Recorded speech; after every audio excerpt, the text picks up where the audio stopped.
1955 कराची बहादुराबाद की एक तंग गली में एक छोटी सी दुकान, चंद बोरियों में चावल, चीनी और जरूरत का कुछ सामान। हालत ये थी कि वजन तोलने के लिए तराजू तक मौजूद नहीं था। इस बोसीदा दुकान की सांस से चलाने वाला बूढ़ा शख्स हाकिम खान अब्बासी अब हिम्मत हारता जा रहा था। उसके घर को चलाने वाली ये दुकान अब अपना वजूद खोती जा रही थी। मगर उसी दुकान के कोने में खड़ा 14 साल का छोटा लड़का इम्तियाज अब्बासी रोज ये सब होता देखता था। उसे अंदर ही अंदर ये बात अच्छी तरह समझ आ गई थी कि अब उसके पास ज्यादा वक्त नहीं बचा। वो अपने बाप हाकिम अब्बासी को यूं रुलते हुए नहीं देख सकता था। इम्तियाज अब्बासी शुरू से ही कारोबारी सोच तो रखता था, मगर वक्त के इस शदीद दबाव ने उसे वक्त से पहले बड़ा होने पर मजबूर कर दिया।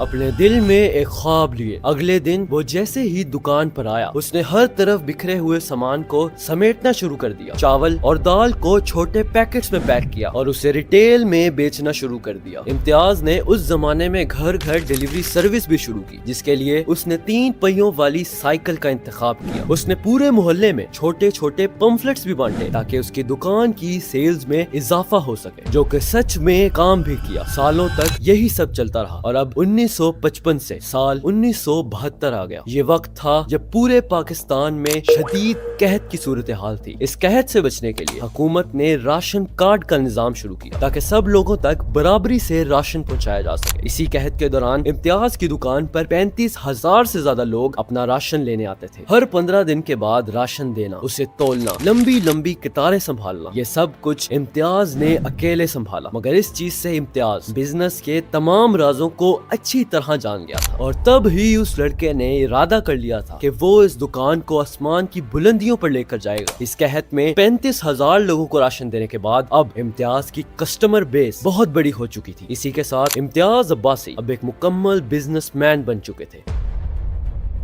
उनकी सेल्स बुलंदी पर थी और हर जगह लोग उन्हें जानने लगे थे। अब हुआ कुछ यूं कि 1978 में इम्तियाज अब्बासी सिंगापुर ट्रिप पर जाते हैं और वहां उन्हें मुस्तफा सेंटर नाम का एक सुपर स्टोर नजर आता है, जहां एक ही छत के नीचे सब कुछ बआसानी मिल रहा था। ग्रोसरी से लेकर कपड़े, डेयरी प्रोडक्ट्स और कॉस्मेटिक्स। इम्तियाज इस चीज से बहुत मुतासिर हुए और पाकिस्तान वापस आकर ये फैसला किया कि पाकिस्तान में भी ऐसी जगह होनी चाहिए जहाँ हर चीज एक ही जगह मिल सके। ये काम इतना आसान तो नहीं था, मगर इम्तियाज हुसैन भी किसी से कम नहीं थे। उन्होंने सबसे पहले अपनी छोटी सी दुकान के साथ लगने वाली दुकानें खरीदनी शुरू की और एक बड़ी जगह बना ली। फिर हर चीज को एक नई सोच के साथ सजाया। सिर्फ राशन नहीं, कपड़े, कॉस्मेटिक्स, साफ सफाई का सामान और वो हर चीज जो घर में चाहिए होती है, सब कुछ लाना शुरू किया। एक बार कदम उठाने की देर थी, बस फिर इम्तियाज हुसैन की किस्मत खुल गई। 2001 में कराची के अवामी मरकज में अपनी दूसरी ब्रांच खोली, 2010 में नाजमाबाद, 2013 में DH और 2016 में गुलशन इकबाल में नई ब्रांचेस खोली। हर जगह रश इतना होता था कि लोगों को लाइन में लगकर शॉपिंग करनी पड़ती थी। मगर इतनी कामयाबी के बाद भी इम्तियाज मजीद रिस्क लेते गए और लोगों के लाख रोकने के बाद भी पंजाब का रुख किया और गुजरांवाला में 2016 में पहली बार एक ब्रांच खोली। फिर फैसलाबाद, लाहौर, सियालकोट, भावलपुर, सरगोदा, पेशावर और कोयटा तक बिजनेस फैलता चला गया। इतनी कामयाबी हासिल करना आसान नहीं था, मगर इम्तियाज का बिजनेस माइंड किसी भी चैलेंज के लिए तैयार था। उन्होंने अपना काम सीधा रखने का फैसला किया, मिडल मैन को हटाते हुए किसानों से डायरेक्ट माल खरीदना, अपने ही मिल्स में चावल और आटा तैयार करना और इन सब चीजों को अपने ब्रांड पूनम के नाम से बेचना शुरू किया। इस तरह वो कॉस्ट को कम करके कस्टमर को बेहतरीन रेट पर चीजें देने लगे। 2015 के बाद उन्होंने हर चीज में ऑटोमेशन लाना शुरू किया, वेयर हाउसेज में सॉफ्टवेयर लगाए, सेल्स का डेटा एनालाइज किया और अपने कस्टमर्स की डिमांड को पहचाना। हर शहर में ट्रेन्ड स्टाफ तैयार किया। जब बाकी ब्रांड सिर्फ टीवी एड्स में इन्वेस्ट कर रहे थे, तब इम्तियाज ने ग्राउंड बेसिस पर काम किया और सबको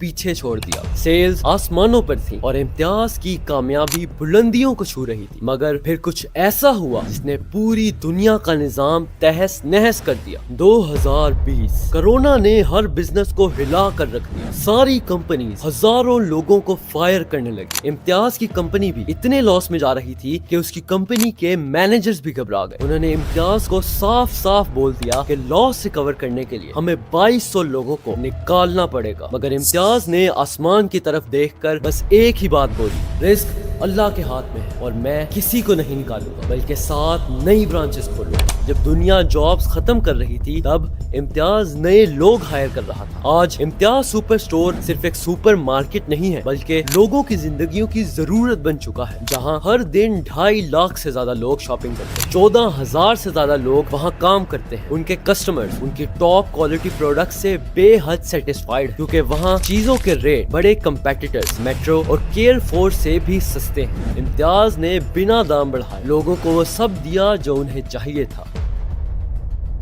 یہ کہانی صرف ایک سکسیس سٹوری نہیں ہے بلکہ ایک سوچ کی کہانی ہے۔ ایک لڑکا جس نے سائیکل پہ راشن ڈیلیور کرنا شروع کیا، آج اس نے ایک ایسی ریٹیل امپائر کھڑی کی ہے جو پورے ملک میں کامیابی سے آپریٹ کر رہی ہے، اور یہ سب کچھ ممکن ہو سکا ویژن، ایمانداری اور لوگوں کی ضرورت کو سمجھنے سے۔ اگر آپ بھی اپنا سفر شروع کرنا چاہتے ہیں تو یہ کہانی یاد رکھیے گا، ہر بڑا کارنامہ کسی ایک دماغ میں آئے چھوٹے سے خیال سے شروع ہوتا ہے۔ اگر آپ کو یہ ویڈیو اچھی لگی ہو تو لائک، شیئر اور چینل کو سبسکرائب ضرور کیجیے، اور ہاں کمنٹ میں اپنی رائے ضرور دیجیے۔ کیا پتا یہ کہانی کسی ایسے کی امید بن جائے جو امتیاز کی طرح اپنے خواب کو پورا کرنا چاہتا ہے۔